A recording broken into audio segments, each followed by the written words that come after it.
Hi, everyone, and welcome back to another episode of Combating Cancer. My name is Gwen Kelly, and I'm your host. If this is your first time here, I just want to say welcome and thank you. Thank you for being willing to spend your time here and for showing up for conversations that aren't always comfortable, but are deeply honest. For those who are new, a little background about me. I was diagnosed with stage 3 astrocytoma brain cancer at 19 years old. And at 19, you're not prepared to hear something like that. Your brain isn't wired for mortality yet. You're thinking about your future, your plans, your independence, your hair. You're not thinking about survival rates or life expectancy. That diagnosis completely flipped my life upside down. That being said, I created Combating Cancer because I wanted a space that felt real, not overly polished, not forced positivity, a place for people in active treatment, remission, grieving the loss of someone they love, caregiving, or simply trying to understand what cancer actually does to a person beyond the physical. Because cancer is isolating, it's brutal, and no one should have to fight it alone. If you've been listening for a while, you know that in 2026, I made a promise to myself and to this community that I wanted to start having the conversations that make people pause and think, oh my gosh, I can't believe she's talking about this. Not for shock value, but because silence around hard emotions creates shame. And today's episode is one of those conversations. Today, I want to talk about resenting healthy people. And I want to say this clearly and upfront. This is a very hot take. It's uncomfortable, it's not pretty, it's not inspirational, and it's definitely not something we're encouraged to admit out loud, especially in a world that constantly tells cancer patients to stay positive or be grateful that it's not worse. I also want to be very clear about something else before we go any further. I understood very deeply that it could always be worse. I knew people were dying. I was terrified to die. I knew people were losing loved ones. I knew that cancer doesn't just impact the person diagnosed, but entire families, entire futures. I knew that death is final, devastating, and unfair in ways that language can't fully capture. I watched people not make it. I watched families lose their sons, daughters, parents, partners, and there is no comparison to that kind of loss. There is no at least that makes death less painful. Cancer takes everything when it takes a life, and that ripple effect lasts forever. This episode is not about minimizing that reality. It never could be. But knowing something intellectually and living inside the fear of it emotionally are two very different experiences. What this conversation about is emotional honesty, because even when you understand how bad it can get, even when you know others have lost more, even when you're grateful to still be here, you can still feel resentment. And pretending you don't doesn't make you stronger. It just makes you quieter and more alone. When I say we're going to unpack this, I don't mean that I'm here to tell you to be more grateful or to shame yourself into positivity. That mindset actually does more harm than good. What we're really unpacking is why resentment shows up in the first place and what it's trying to tell us. Resentment isn't random, it's a signal, and most of the time, it's pointing directly to unprocessed grief, fear, or loss of control. When you're sick, especially with something as unpredictable and life-altering as cancer, your sense of fairness completely shatters. You start asking questions that don't have answers. Why me? Why now? Why this type? Why this severity? And when there are no answers, your brain looks for somewhere, anywhere, to put the pain. And sometimes that place becomes other people. It becomes the healthy friend who gets to complain about being tired. It becomes the stranger who doesn't think twice about their body. It becomes the patient whose treatment ended sooner than yours. It becomes the person that gets to ring the radiation bell 10 days quicker than you.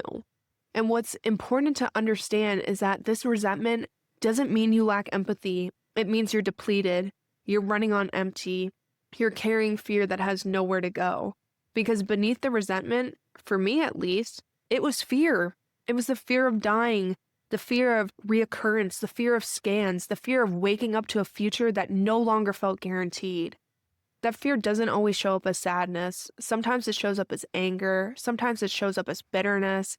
Sometimes it shows up as a resentment towards people who still get to move through life without thinking about survival. When I was first diagnosed, I genuinely thought everything was going to be okay. You know, they found the tumor And my biggest fear at the time was losing my hair. And then suddenly, I wasn't just facing a tumor, I was facing stage 3 brain cancer. Brain cancer isn't an easy diagnosis. It's not one of those comforting statistics. When you're staring at survival rates that feel like a death sentence, your relationship with the world fundamentally changes. At first, I went into survival mode. I told myself to take it one step at a time. I didn't want to be the sick girl. I wanted cancer to stay in the background while I pretended life was sunshine and rainbows. And in many ways, I was so unbelievably grateful. I tolerated treatment better than expected, and I felt supported by faith, prayer, and the people around me. But emotionally, something else was happening. I was carrying this anger and resentment, not because I thought other people deserved pain, but because I was so terrified. I found myself resenting people without cancer, and sometimes, even harder to admit, I was resenting people whose cancer journeys felt easier than mine. I would listen to advice, I'd smile, I'd say thank you, and in the back of my head, I was thinking, you don't understand.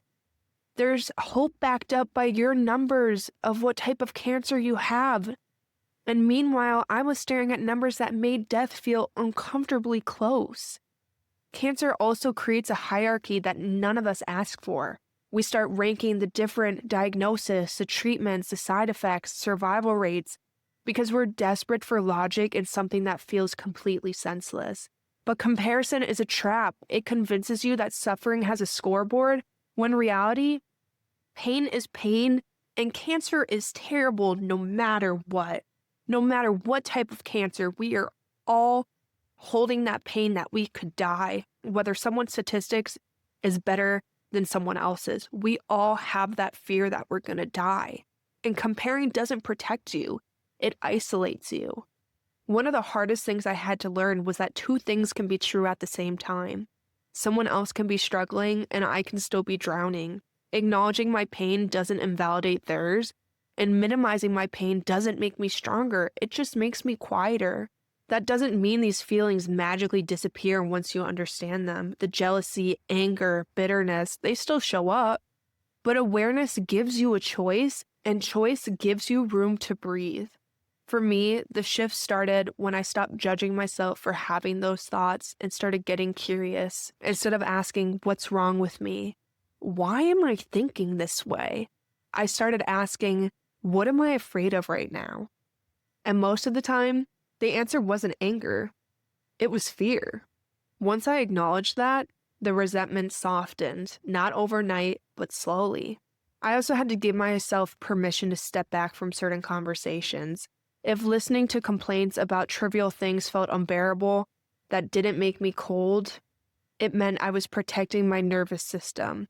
When you're fighting for your life, you're allowed to create boundaries. And if you're listening to this and you don't have cancer but love someone who does, please hear this.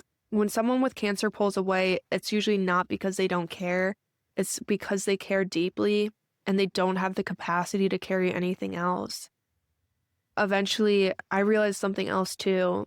Resenting healthy people didn't mean I wanted them to suffer. I mean, I always knew this. I never actually wanted anyone to suffer. I was just jealous.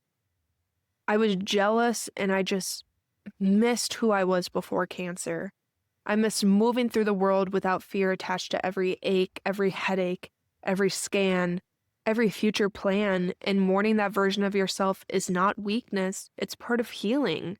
So if you're in that place right now, feeling angry, resentful, guilty, or ashamed for feeling that way, just know that you're not feeling at gratitude, you're processing trauma, and that trauma doesn't heal by being silenced.